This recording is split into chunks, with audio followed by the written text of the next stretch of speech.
Hey family, it's your girl, Boss B, and welcome to the Ask a Bee Show, the place where your letters come to life.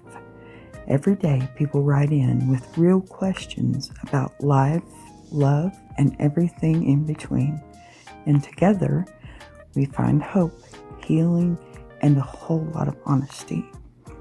Because here on Ask a Bee, we don't just talk about problems, we talk about possibilities. So grab your tea, open your heart, and let's buzz into today's letters right here on the Ask a Bee Show. Hello, people. I missed y'all. It's been so long since I seen you. I feel like a stranger. Not really. Okay, so there is something about Thanksgiving week that, it hits different when life hasn't exactly been handing out easy days. Anyone can be grateful when the sun is shining, the bills are paid, the people you love are safe, and everything feels smooth. But the grown folks, truth, okay? The truth our community knows all too well is that gratitude becomes the most powerful when it feels the hardest to find. Today, that's what we're going to talk about. Not the Pinterest version of positivity, not the smile through everything nonsense people try to sell you, but the real life grown up lived in, sometimes tired, sometimes angry, sometimes overwhelmed gratitude that isn't pretty, but it's real. Now, here's what I know. Every single person watching right now is carrying something, maybe maybe it's a financial stress, or maybe it's family tension, maybe it's grief, maybe it's exhaustion. It's the holidays, y'all. It's all of the above, right? Maybe it's just the weight of trying to hold everything together while still being the strong one for everyone else. And yet here you are, showing up, participating, being part of the community. You don't realize how many people never even make it that far. Showing up is a miracle in its own right. Got it? All right. So today, during this thankful week, we're not pretending everything is perfect.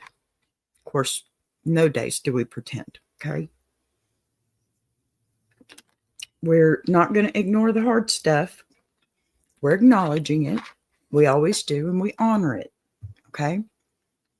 And then looking for the piece of light that still manages to break through the cracks, because that's what strength actually looks like. Not pretending, not faking, right? Not faking, but choosing. Hi, Nisi, plus sister. Amen. Me too, sis. Look here. I'm grateful for my family and my plus family. I am too. So very. Happy pre-Thanksgiving. I'll be here tomorrow. You can thank me then. Honestly, I love you, lady. Your whole family has just made it a whole different season for me. Seriously. Sorry, I forgot to push this out there, guys. Forgive me. It's been a morning already, and I need to put y'all need to get out there and send us some emails and buy some stuff. Christmas is a great time for me to peddle these t-shirts, because let me tell you, that's what my family's getting. And I'm going to get a random amount of them because I'm going to pass them out. Here's the thing.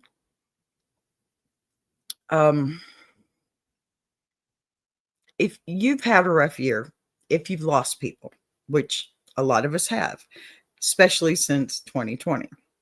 Okay, I'm not going to use that word because YouTube doesn't like me to talk about it, but when everybody got sick.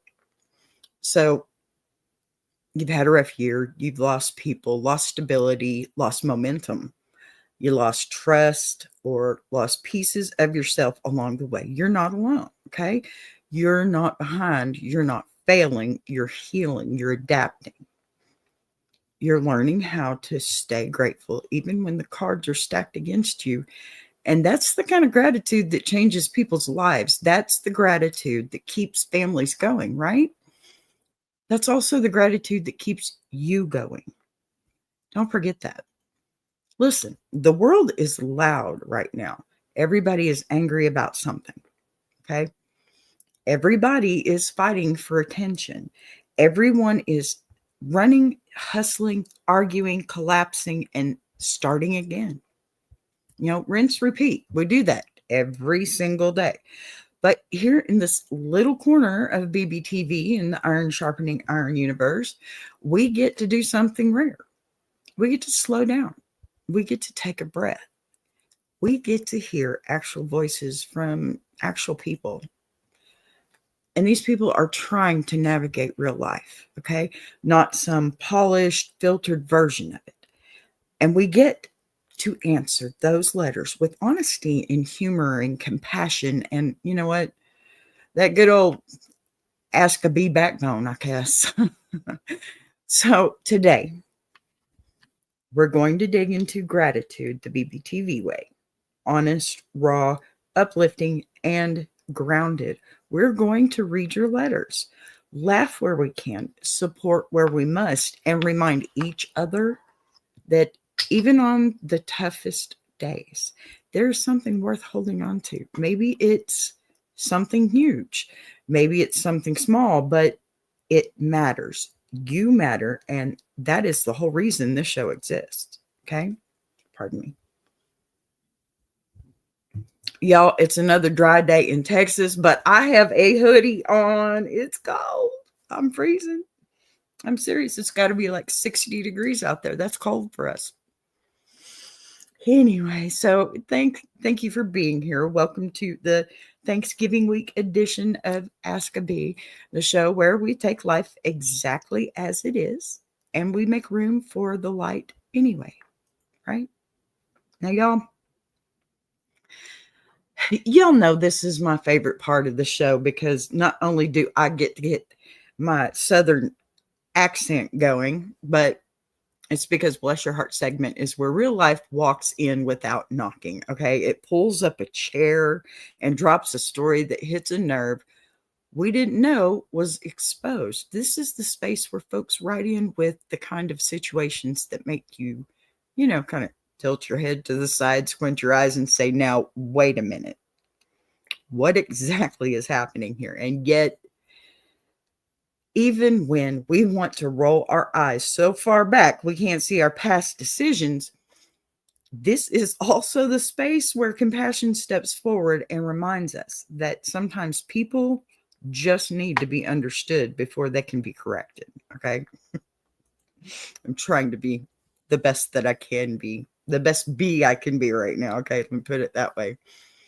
So, Bless Your Heart letters aren't just about someone doing something questionable. We'll put it that way. They're about the moments when people act from fear and frustration, confusion, pride, or pain, right? Anybody who's lived long enough knows we all had at least one season where our decisions were, well, they weren't exactly polished, okay? Some of us have multiple seasons. That would be me.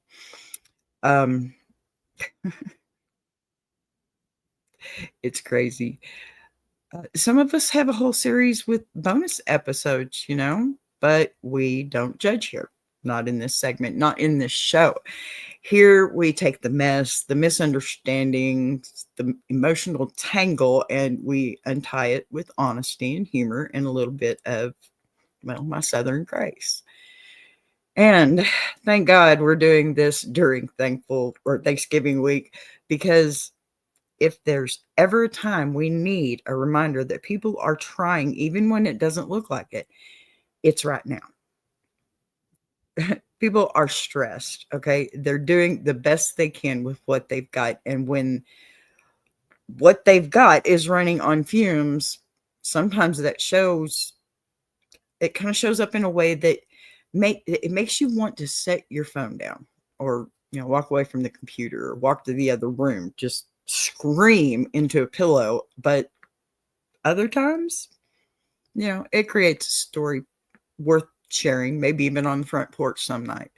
Because when you hear it, you realize you're not the only one navigating complicated family, complicated relationships, choices, emotions. Okay. Today's Bless Your Heart isn't about being petty or calling anybody out. It's about understanding the heart behind the chaos. It's about giving folks just enough room to learn without giving them so much room that they run wild.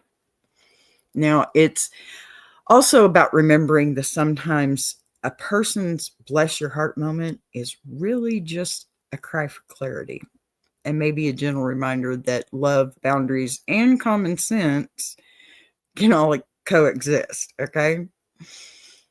Let's get into this.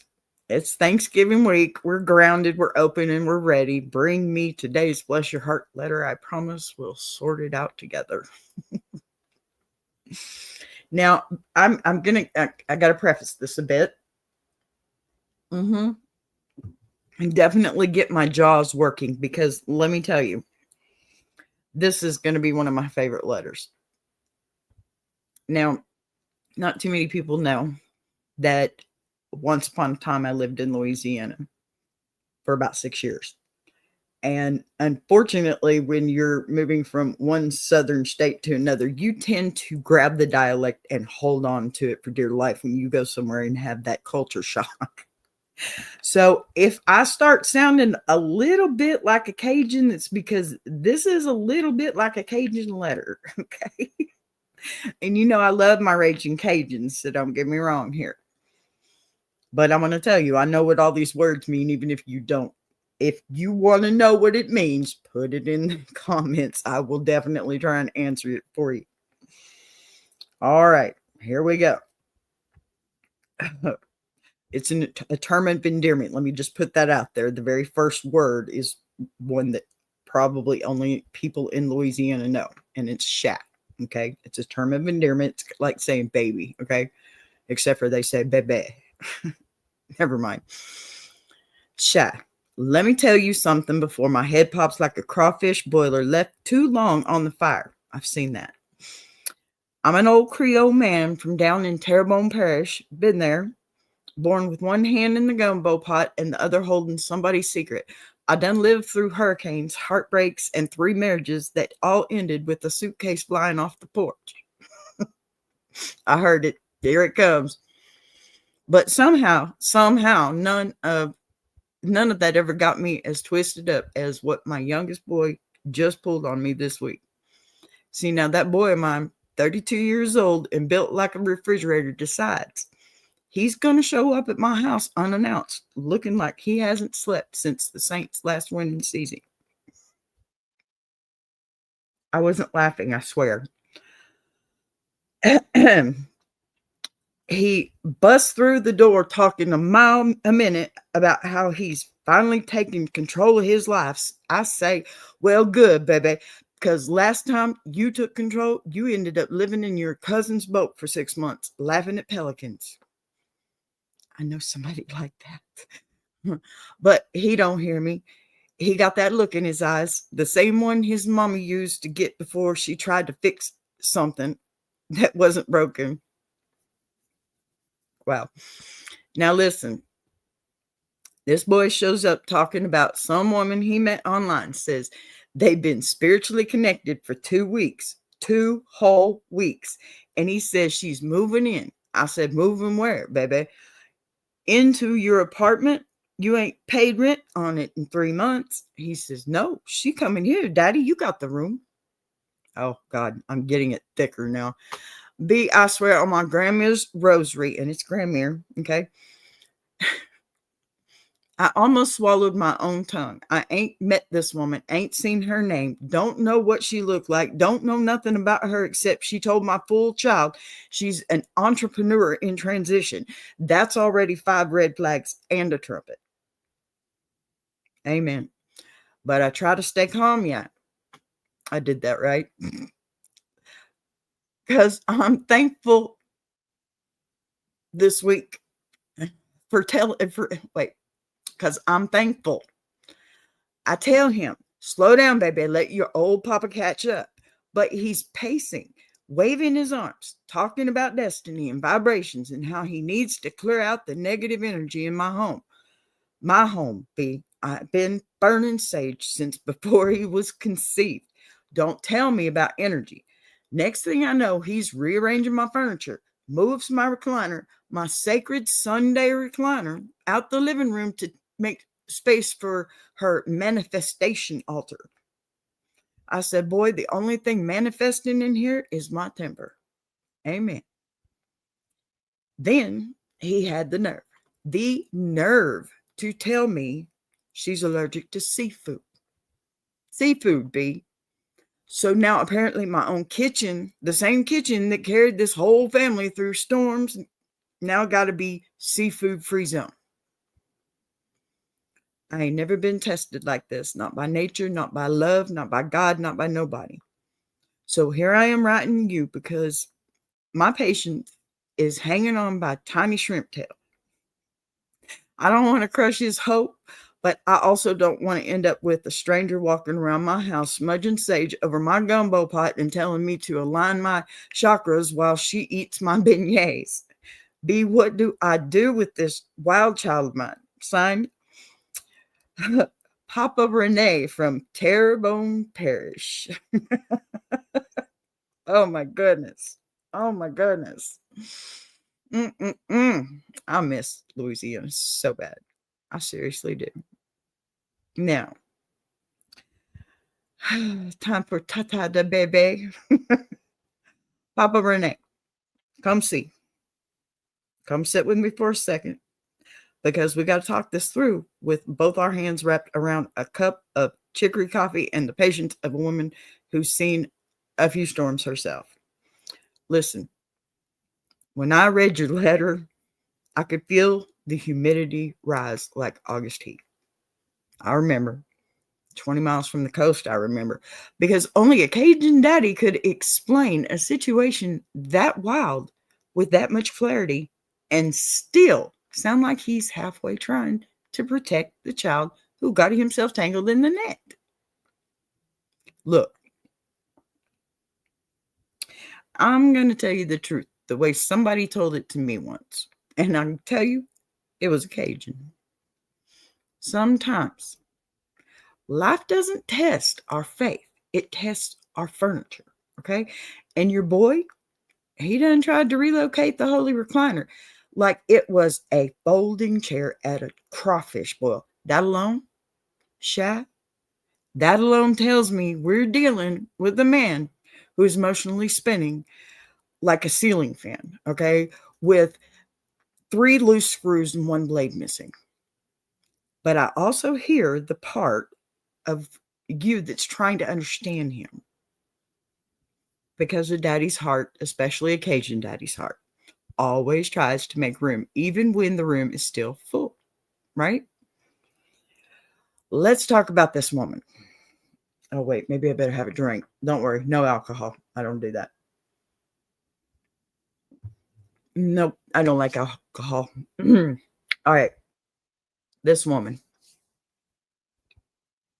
I'm going to try not to be as judgmental as possible. But in a, let's look at reality the same way we look at the tide. If it's rising too fast, something's off kind of way. A 2-week spiritual connection is the kind of thing that sounds beautiful at 2 a.m. over a candle and a glass of something strong. But in the daylight, it looks like a man running on high emotion and no anchor. Okay. And Lord help us when she said she was allergic to seafood.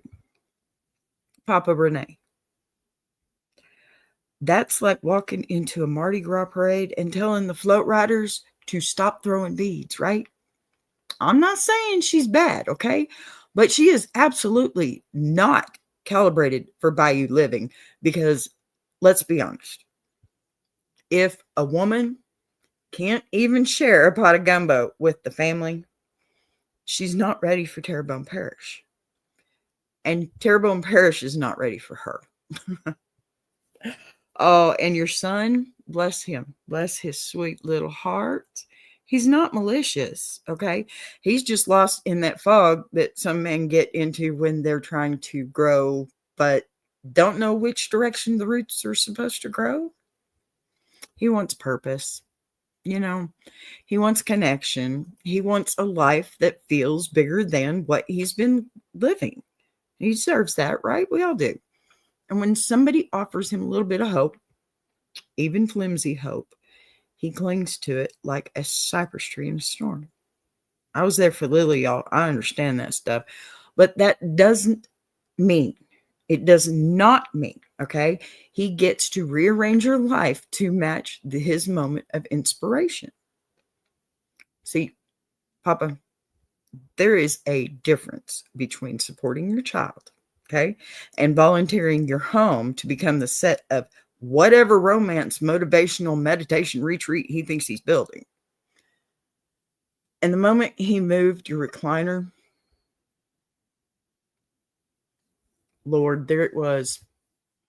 That was that was the line. You don't mess with a Cajun man's, you don't mess with a man's chair, period. And definitely not a spicy Cajun man, okay? That's sacred ground. That's Sunday territory. That's generational property rights, okay? But here's where the wisdom comes in, I hope. You don't have to break his spirit, okay? You just have to redirect the boat before it steers right into your porch. You look at that boy with all the calm your years have earned you, okay? And you tell him flat out, maybe Papa loves you, okay? Papa wants you to be happy, but Papa's house isn't, it's Papa's house. It isn't a love shack, right? If you want to build a life with this woman, you need to build it from your own foundation, not rearrange mine, okay? And you say it once, not loud, not angry, just firmly, like the way Bayou folks talk, okay? When we already made up our minds, yeah. So because deep down, he doesn't need permission to bring her into your home. He needs permission to stand on his own 2 feet and figure out who he is outside of your walls. He can't start a new life by borrowing yours. And when it comes to your kitchen, you don't negotiate with anybody who tries to restrict a Creole kitchen unless it's for medical survival, okay? Even then, it better come with a doctor's note, a diagnosis, and a backup plan, because no woman who has not earned her place in your family gets veto power over the heart of your culture, okay? If if she can't handle shrimp, then she can handle distance until she finds her bearings. So, Papa Renee, bless your heart for holding it together this long, okay? You're not wrong. You're not being unfair. You're not being stubborn. And you're definitely just being a father with boundaries, okay? A man with a home full of history and a cook with a, you cook with a gumbo pot that has fed generations. Your son can dream. He can love. He can chase enlightenment all the way down to the bayou. But he cannot bulldoze Papa's house in the process, okay? Guide him gently, but hold your ground firmly. Because at the end of the day, even the wildest child knows where home is, right? And that home stays standing because the people in it know exactly who they are, right? You got this, Papa. You got this, man. You got this. Oh my goodness. Yeah, that one deserved some attention, because you know what? I think we've all had that. We don't have to be Cajun to have those kind of situations. And, I can't stress it more that he needs to learn how to live, how to be him before he starts trying to be somebody else's him, If that makes any sense. I don't know if it does, but We all become somebody's something when we get into a relationship or a new family. You know, I, I'm the daughter-in-law or I'm the sister-in-law. You get different labels, and sometimes you just gotta pick and choose what you can say and do. But I think y'all got this. I think it'll be okay. I think you need to stand your ground for sure, and I think Honey Pie needs to find himself his own place or pay up on his rent, maybe. Yeah. Yeah, tell him B said do it, Shy. Okay? All right. All right, y'all. We are going to have our gravel road letter now. I wish I had found a funnier one, but I didn't. Because, yeah, this one, it may be because it's the holidays, it kind of feels a little bit heavier. Maybe not. We'll see. You let me know. Now, it really amazes me how life can swing from laughter to reflection, in the space of a single breath. 1 minute we're talking about a Cajun daddy defending his recliner like it's the last piece of land in the bayou. And the next minute we're reminded that not every path we walk is paved smooth, right? Some of them are rough, uneven, uncomfortable, in the valley, on the top of the mountain, the kind where every step it kicks up dust and memories, right? And things we thought we were done with. Well, that's exactly why we have the gravel road segment. Sometimes you think you're done and it's just not done yet. So because the gravel road letters aren't the funny ones and they're not the easy ones, these are the letters that come from the heavier corners of life. The places we don't talk about, at the dinner table, and really the feelings we don't post about, or we do and then get chastised for being dramatic. But, you don't want to air your stuff out on social media anyway, okay? Send me an email. Do that instead. The truth that we don't want anybody to see until we're desperate enough to whisper them out loud, well, that's what I'm here for. You can whisper it to me, okay? We can talk about it. It doesn't have to be your situation, okay? It can be our situation. And that's how we grow and glow. Now, listen, these are the letters that come from people who are trying and stumbling and hurting and healing or holding on by a thread. And yet, they wrote anyway, okay? They reached out anyway. They put their heart on paper knowing that somebody out there, well, they might finally understand them.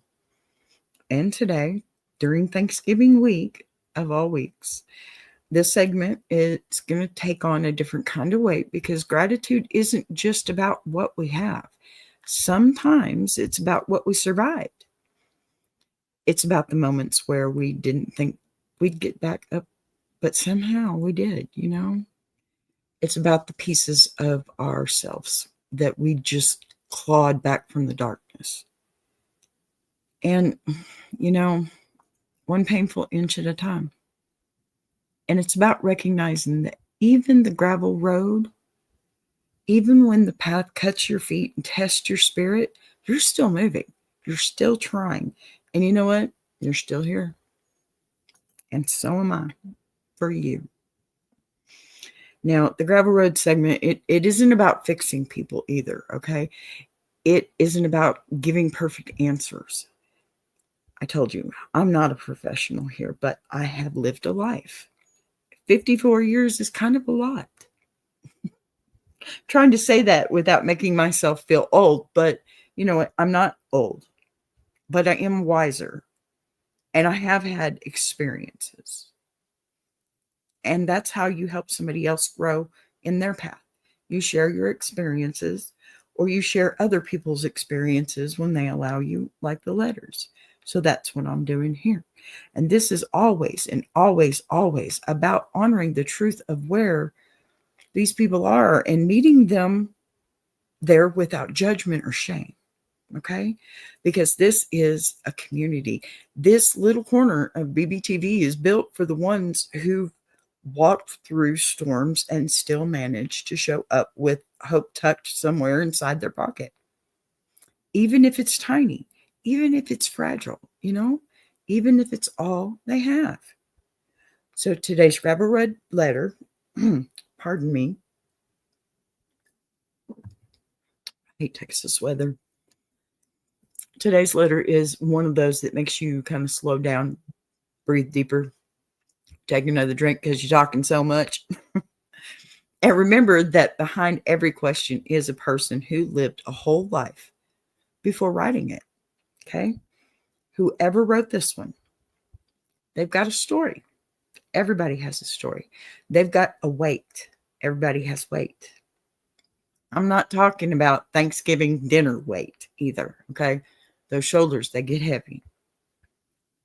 They've all got something they've been trying to carry alone for too long. So let's go there together, gently, honestly, and with the kind of compassion and transfer that transforms. Thankful. Let me reel that back in. Okay. I want to go fishing. Maybe that's what my problem is today. Anyway, it becomes a reminder, no matter how rough the road gets, you don't have to walk this alone. Okay. All right. Here's our letter. Dear B, I don't even know where to start, so I guess I'll just start where the cracks begin. I'm a 46-year-old single father, and for the last few months, I've felt like I've been driving down a road I can't see the end of. Gravel kicking up under the tires, dust clouding the mirrors, everything shaking, no matter how tight I grip the wheel. I've always been the steady one, the reliable one, the one who handled things without complaining, because I was raised to believe that if you're the man of the house, you carry the weight quietly. You carry the weight quietly, so nobody else has to feel it. But somewhere along the way, the weight I was carrying started feeling like it was carrying me. I've got a teenage daughter, smart, stubborn, brilliant, and a little too much like me for her own good. She's been struggling in school, struggling socially, and struggling with trusting me enough to tell me what's really going on. Ever since her mom left 2 years ago, it's been like she built a wall brick by brick, and I've been trying everything, talking, grounding, giving space, losing sleep, praying, begging, learning to braid hair badly just so she'd let me sit close to her, and still it feels like I'm always one wrong word away from her shutting me out completely. And I know she's hurting. I know she's angry. I know she didn't choose any of this, but watching your own child hurt and not being able to fix it is a kind of helplessness I wasn't prepared for. Then there's my job. I've been with the same company for 11 years. 2 months ago, they cut my hours. Last week, they cut them again. Now I'm staring at a stack of bills that don't care about reductions in a refrigerator that isn't laughing with me when I tell it to hold on just a little longer. I'm not lazy. I'm not irresponsible. I'm just tired and embarrassed and overwhelmed, and trying so damn hard to keep my daughter from seeing how scared I am, because children shouldn't have to carry their parents' fears like that. Amen.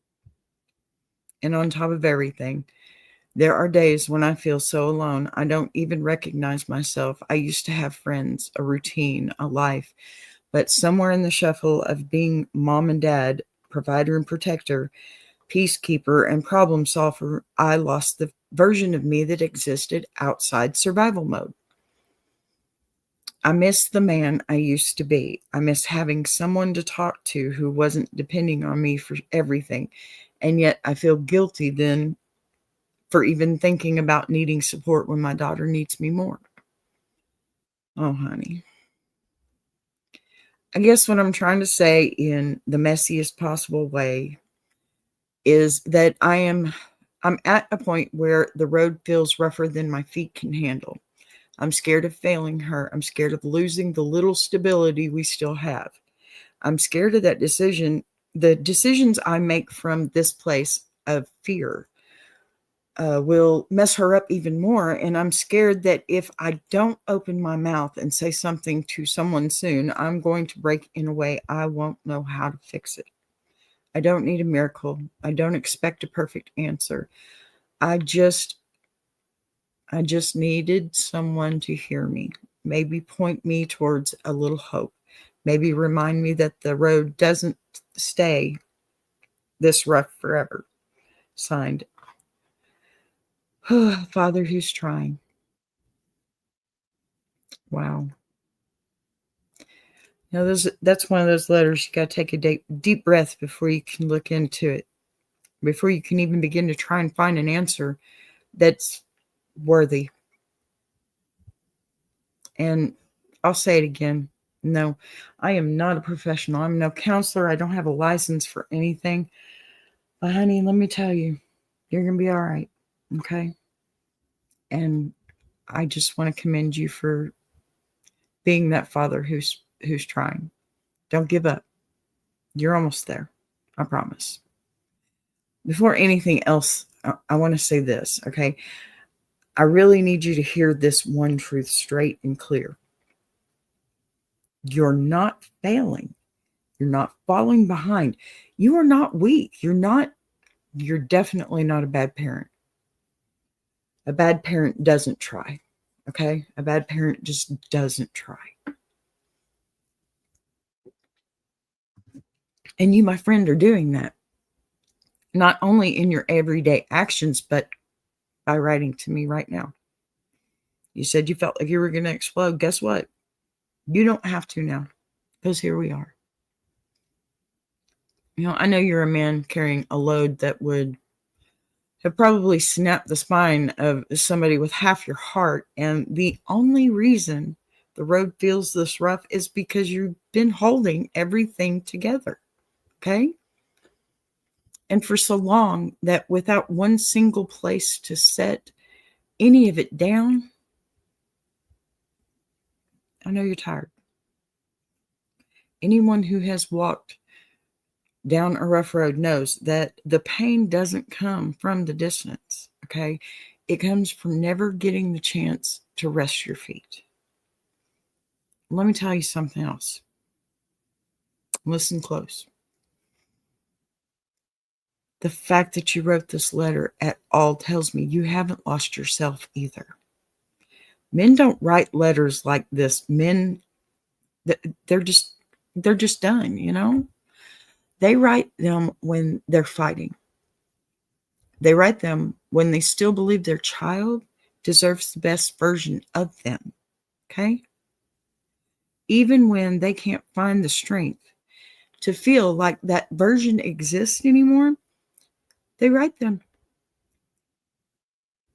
When the heart is too heavy to carry alone, but loyal to drop, or too loyal to drop, you're not at the end of your story. You're at the hardest chapter of your rise, okay?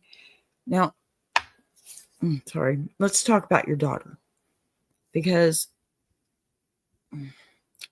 that pain you described, that ache of watching her hurt while she refuses to let you in, that's one of the deepest ones a parent can carry, okay? Teenagers will run from the people they trust most because it's the safest place to express the pain. And they don't understand that pain. She's not shutting you out because she doesn't love you, okay? She's shutting down, not out, down, because she doesn't know how to navigate her own grief, her own anger, because she's got to be mad, her own sense of abandonment. It wasn't just you that was abandoned, it was her too. And while you may be able to process it better, she can't right now. That's what she's screaming silently. Okay? Her silence is not a rejection. It is a bruise, and bruises take time. But here's the piece you're forgetting. Okay? She doesn't need you to fix everything. She doesn't. She just needs you to be present. Okay? Be consistent and steady and, stubborn presence, okay, that keeps showing up whether she pushes you away or not. You said you learned how to braid hair badly, but just to get a moment close to her. Don't underestimate what that means, okay? Children remember those things. They do. They don't always show it, but they feel it. And as someone who has seen a lot of families break under less pressure than the two of you are facing right now, I can promise you this. What you're doing matters. Your daughter may not be talking to you, but she sees you. She sees your effort. She sees your struggle. And let me tell you, she most definitely sees your love. And that's shaping her more than, any perfect speech could. So let's talk about the job, the bills, the exhaustion. Pardon me. And the fear, I guess, too. Look, you're not lazy. You're not irresponsible. You're not falling apart. You're living in a world that demands full-time strength while giving part-time stability. And that is a terrible combination for anybody trying to raise a family alone. I want you to hear this gently and firmly, okay? Your worth is not measured in hours worked or dollars earned. Your worth is measured in devotion, resilience, integrity, and the courage to keep trying when life keeps cutting your hours and your sleep. Now, even though it feels like the road is shaking under you, right? That shaking, it's not a warning. It's just a reminder. You're still moving. You're still pushing forward, okay? You're still showing up. Gravel only hurts when you're walking. It doesn't hurt when you give up, right? Pardon me. Lips are dry. Nothing good is ever easy. Nothing good is ever easy. You haven't given up, right? Don't. You're right there. You're right there. There's about to be a moment of clarity, and you're right there. So, a father who's trying, here's the part I want you to breathe in. You don't have to be everything at once. You just have to be there. And you are. You're doing what you need to do, my friend. You are. That's what your daughter needs from you, okay? That's what your life needs. That's what healing needs. Not perfection, not performance. Presence. It's easy. So what do you do next? Take one thing at a time. You look for small wins. You stop trying to act like you're made of steel, okay? Start treating yourself like a human, being who deserves support too. You find one safe person, a counselor, a mentor, a friend, someone who can give you the space you're trying to give your daughter. You let yourself breathe.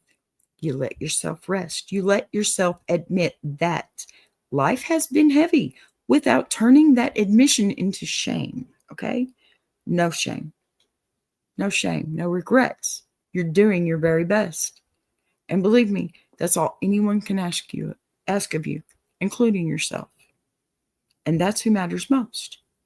You answering yourself in that moment, okay? Most importantly, you understand that this gravel road that you're on, it's not permanent. Gravel turns to pavement, remember? Hard seasons turn to calm. Girls who build walls eventually take them down piece by piece when they realize their father never left. Okay?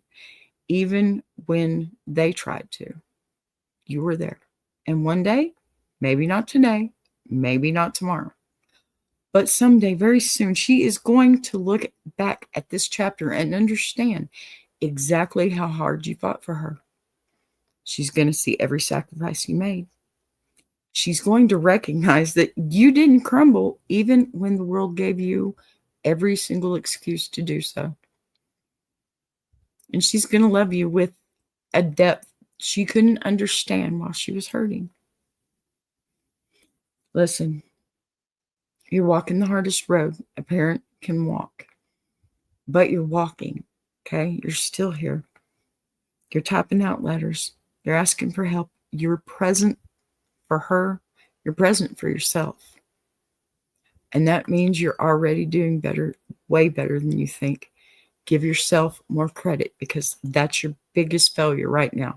You're not giving yourself enough credit. That's the only failure as far as I'm concerned. Okay. All right, y'all. My goodness, that one was pretty heavy. You know, I think we've all had that similar situation with our kids. Kids, you know, they get to a certain age and they think that they know exactly what's good for them. And you know what? Unless we let them go and make their mistakes, they're never going to really figure that out. Now, are they? Your children have to learn from their own mistakes. Yes, they can learn from yours, but you cannot shove it in their face every time they make the tiniest mistake. You have to give them their space, and it's okay to ask for space and to give space, but don't lose the connection, because the two of you, that's all you have now. It's the two of you. But like I said too, any moment now, she's going to see, she's going to understand that while mom's leaving really crushed her whole world, and we're not sugarcoating, that's what happened. Mom crushed her. And I feel so bad for the both of you for having to go through that. But let me tell you something. I also believe everything happens for a reason. Everything. And there is a blessing. And it's on its way. And she'll see it. That's the real blessing. It's because she'll see it first. And when she does see it, the two of you will be unstoppable together. Absolutely. And life will go on. And she'll be better for it because you were present. You were this present. Writing a letter to a YouTube channel present. That just because you didn't know what else to do and you knew you had that you would be anonymous. So I have to tell you that.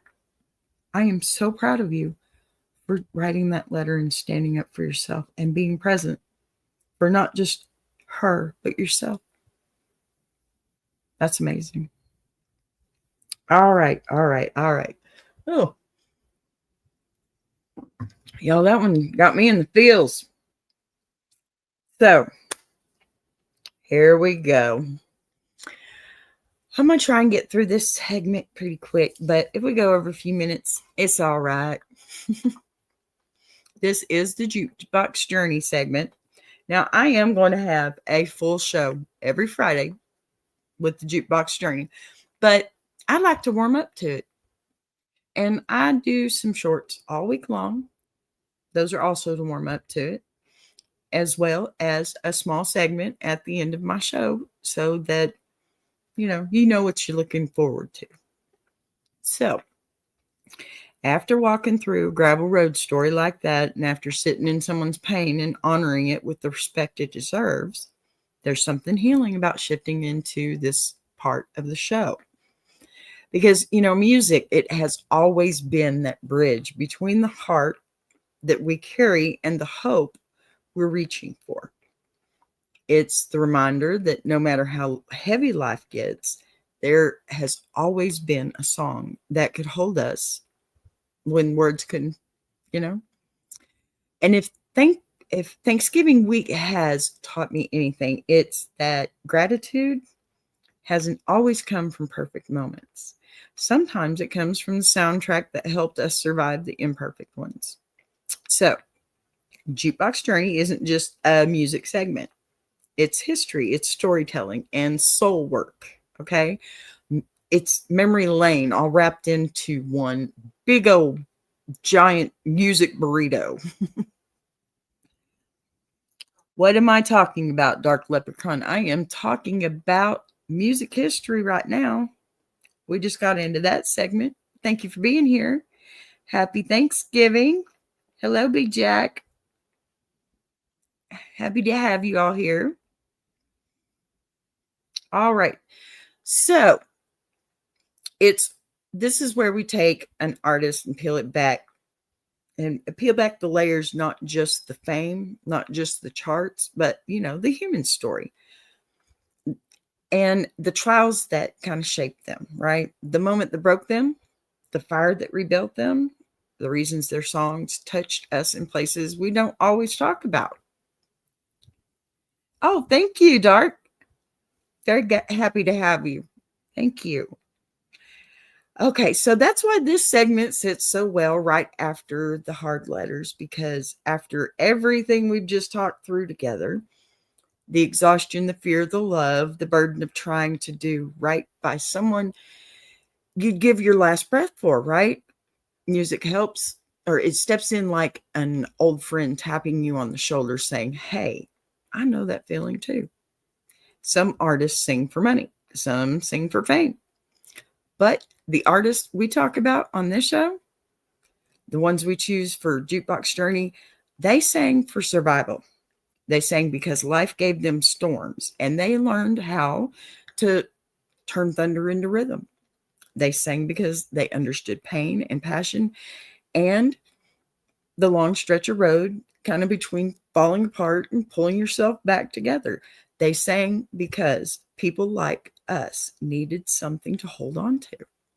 And today's artist.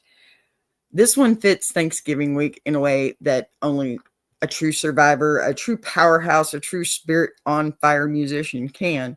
The kind of performer who didn't just take the stage, they claimed it. The kind of artist whose voice could slice through chaos and still carry a grace.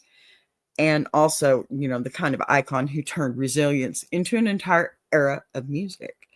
So take a breath with me, shake the dust off of our shoulders from those letters, and let's step into a story that reminds us that strength sounds like, what strength sounds like when it's set to a melody, right? Let's take this jukebox journey together. Heart first, gratitude second, music all the way through. Okay. So we do have a letter today. I'm going to let this one out here real quick before we get into the real big stuff. Dear B, I've watched your Jukebox Journey segments for a while now, and I love how you pull the story behind the music.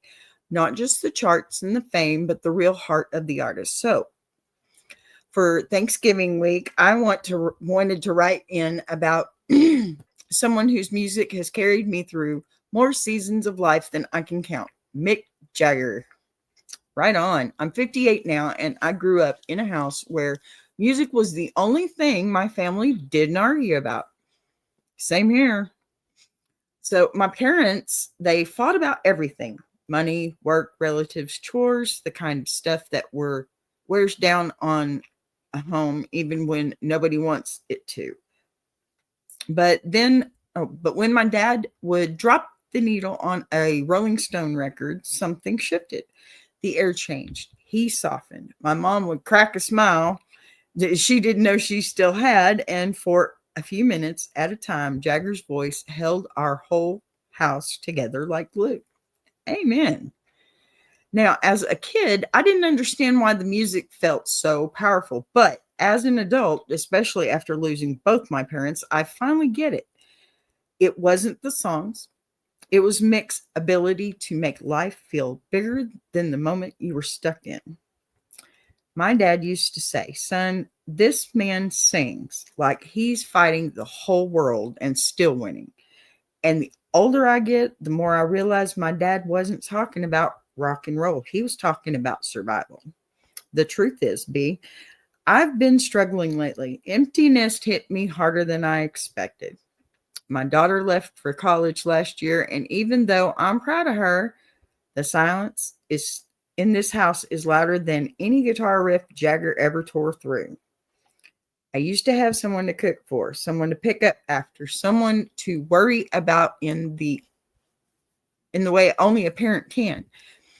Now I'm learning how to exist in a space that feels so too big for just me. And last week, when the loneliness crept in again, I dug out my dad's old vinyl, the one he played until they had more scratches than shine. I put on "Gimme Shelter," and the moment Mick Jagger's voice hit that first line, it felt like I'd been plugged back into something alive. Not just memories, but energy, fire, a reminder that you can be shaken and still keep moving. I guess what I'm trying to say, B, is that Mick Jagger came back into my life exactly when I needed him. The music didn't fix the loneliness, but it made me feel less alone in it.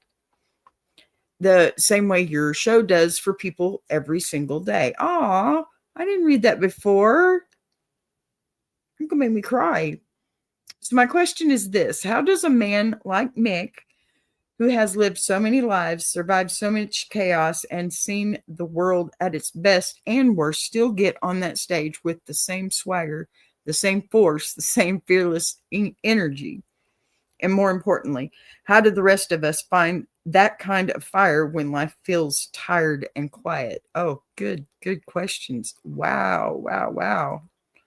Yeah, those are some good questions there, Mr. Still Spinning the Stones. Me too, man. Me too. Look, I got to prepare for this one. All right, y'all. Look, before I say one word about Mick Jagger, I want to say something to you. Grief doesn't always come wrapped in black clothes and funerals. Okay, sometimes it comes wrapped in silence. The kind that just settles into a house after a child leaves home, the kind that makes every room sound like an echo of who you used to be. Empty nest isn't just a phase. It's a whole emotional landscape nobody prepares for. I should know. I'm just now hitting it. Sort of. But especially not parents who spent, 20 years giving every piece of themselves to their kids. And I want you to know the loneliness you feel, it isn't failure. It's proof that you love deeply and consistently. Yeah. That's not something to be ashamed of. That's something to be honored. Okay? And now, Mick Jagger. You want to know how a man like him keeps stepping on stage with that same electric swagger, that same explosive fire, the same "I dare time to come for me" energy? It's because Mick never let life convince him that the quiet parts of aging means he's done. I think that's true for a lot of our older stars. He understood something most people don't learn. You don't stop moving because you get older. You get older because you stop moving. Okay? Mick's fire wasn't accidental. It wasn't magic. It wasn't luck.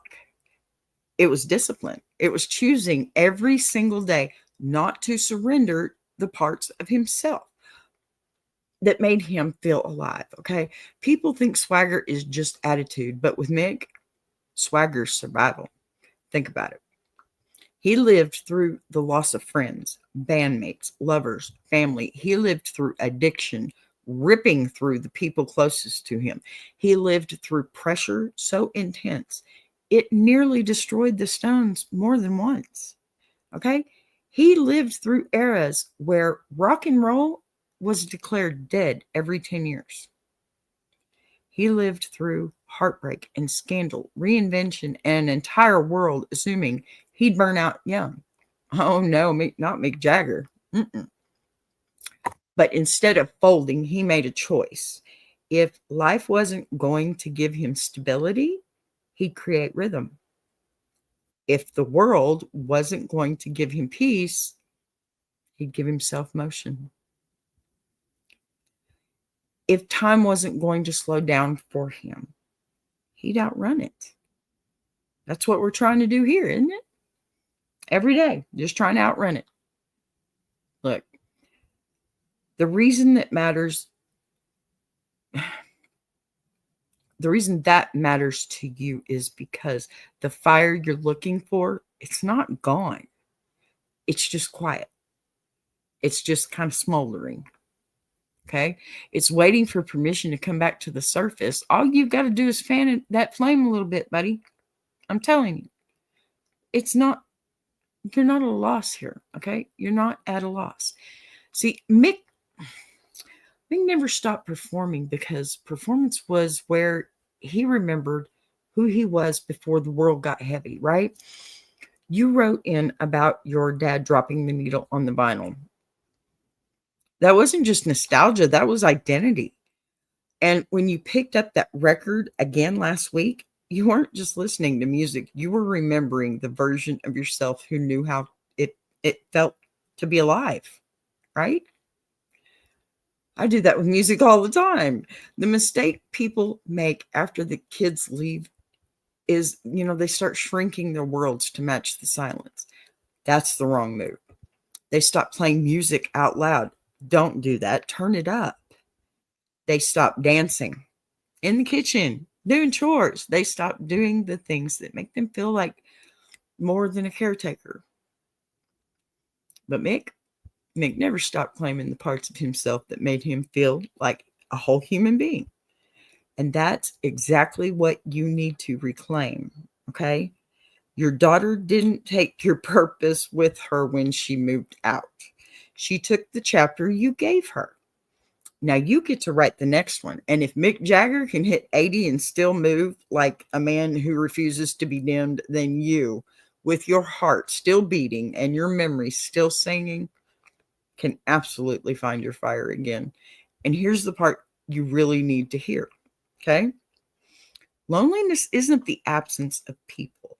It's the absence of self. Sit with that. Breathe it in. Reignite you. And the silence becomes space instead of punishment. Right? Put the record back on. Turn the volume all the way up. Neighbors will get over it. Don't sit in the doorway of the past like your story ended.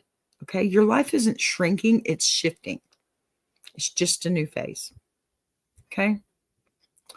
If Mick can survive the weight of legend, you can survive the weight of an empty house. And if Mick can still step into the spotlight like it's oxygen, honey, you can step back into your own life one song at a time. Okay? Now, if we're talking about Mick Jagger, we're not just talking about a singer. We're talking about a man who built an empire out of attitude, authenticism, rebellion, and sheer creative force. And to understand the fire that's still spinning, the Stones was talking about, you got to look at the history of what shaped it. Okay. Because Mick didn't just live through musical evolution. He caused a lot of it.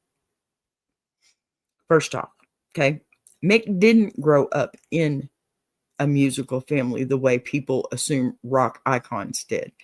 His dad was a PE teacher. His mom was a community organizer. He wasn't born into chaos.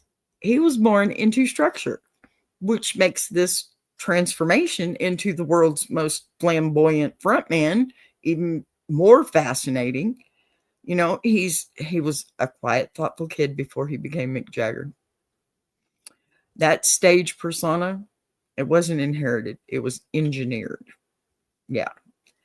Most people don't realize Mick went to London, or the London School of Economics, pardon me, LSE, I believe is what it was called.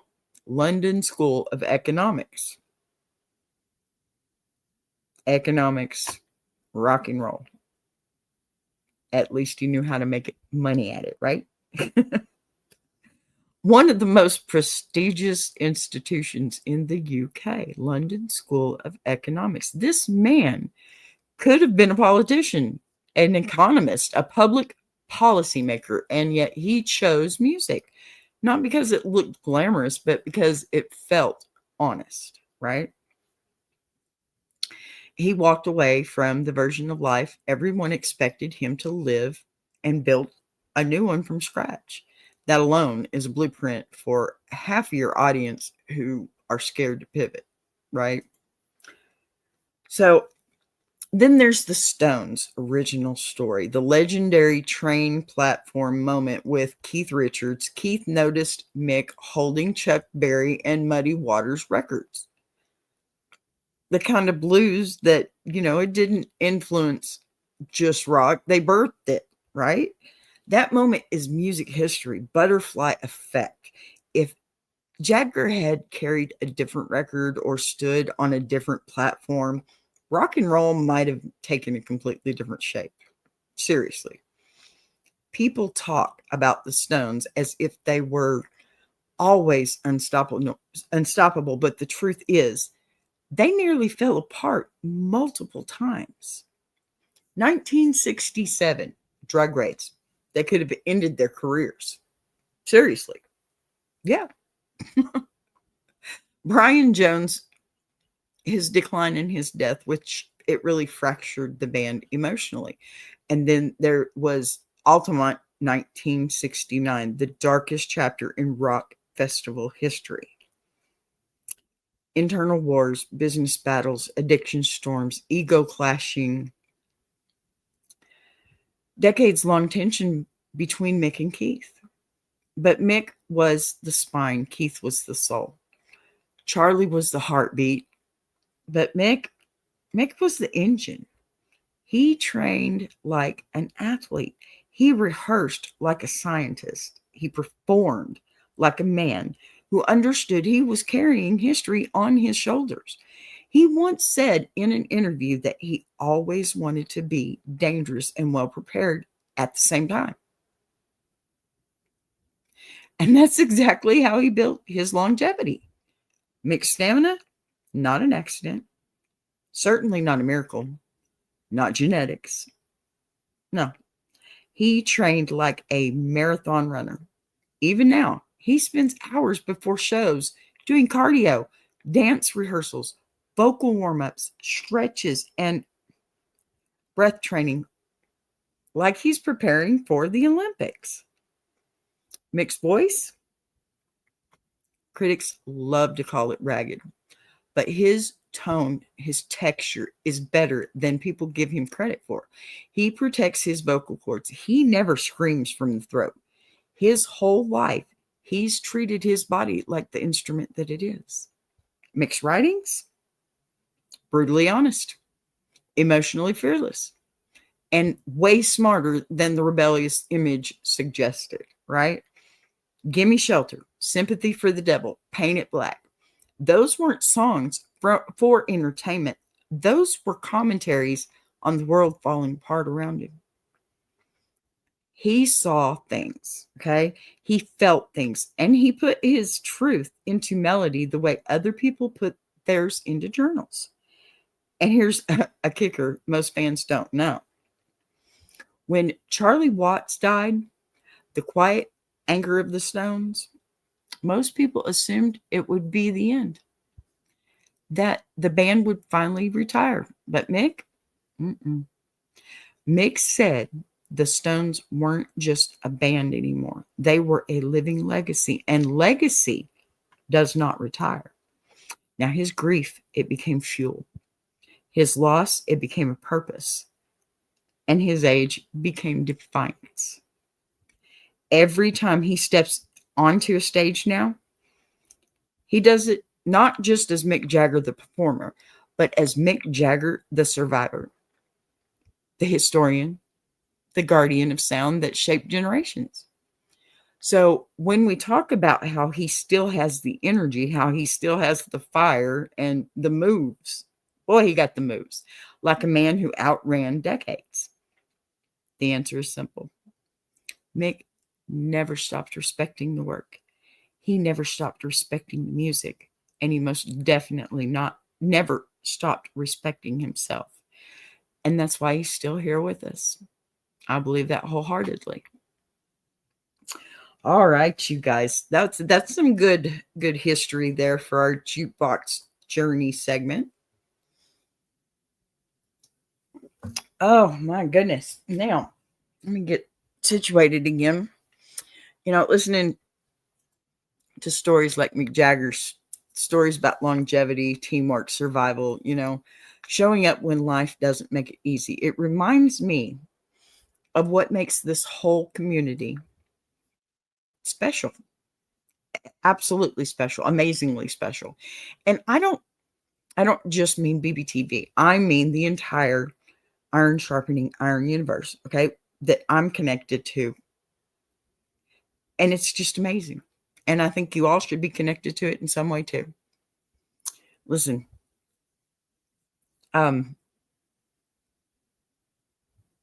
we have all kinds of different spin-offs that are just going crazy right now. Just like tonight is our Battle of the Sexes. And none of these shows, they exist by themselves. They exist because people show up for each other. Because everyone brings something different to the table. And because we're building something that lifts more than one voice. Pardon me. And that's the real beauty of all this. Everyone watching right now is part of a bigger family. Whether you came in through BBTV, through Big Jack's shows, it doesn't matter. You wandered in through one of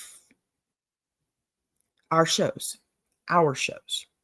You're here, and that matters. And you matter. You're helping create a space where people can laugh 1 minute, heal the next, and learn from each other along the way. And I can't tell you how thankful I am to be a small piece of that. And since it is Thanksgiving week, let me go on and say this clearly. Thank you. Just thank you to everyone who shows up for all the shows, not just mine. Thank you to those who support Big Jack, who support Walt and Mama Lions, who support Ladies Diary, Battle of the Sexes, Gentleman's Journal, We Be Jammin', Iron Sharpening Iron Universe.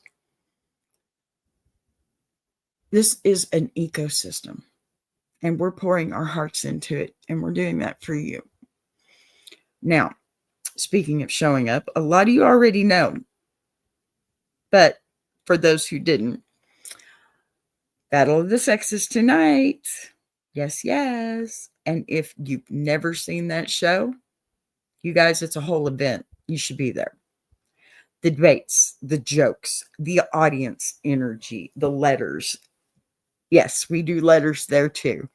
It's one of those places where everybody brings their A game. And I promise tonight will be no different.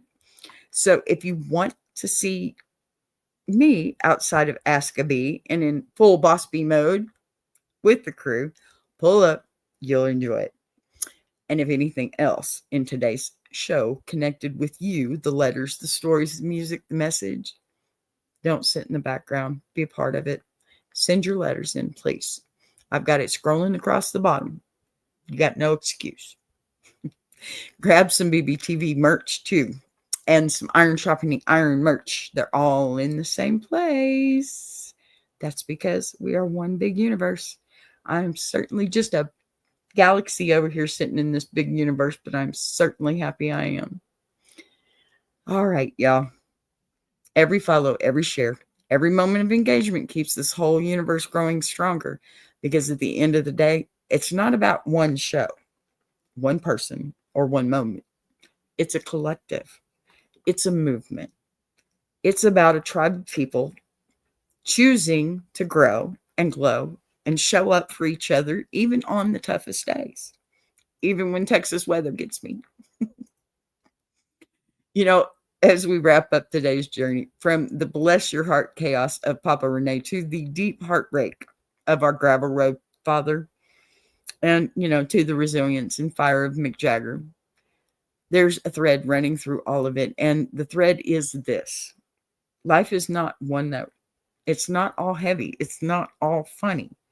It's not all music. And it's not all pain, okay? It's woven, layered, messy, beautiful, frustrating, surprising, and somehow still worth getting up for every single day. And that's exactly what Thanksgiving week is about, at least mine. Gratitude isn't denial, it's awareness. It's being able to laugh. I'll see you tonight, Niecy. Love you, honey. I'm grateful in the ways I can be today. And if this episode showed anything, it's that strength doesn't have just one voice. Sometimes it sounds like a man, burying his soul over an empty house. And sometimes it sounds like Mick Jagger refusing to let time have the final say. And every one of those voices belong in this community. Every one of those stories matters here. All right, y'all. This has been BBTV. And this has been Ask a Bee. And please don't forget us tonight. We'll see you later on Battle of the Sexes. Go check us out. Bye.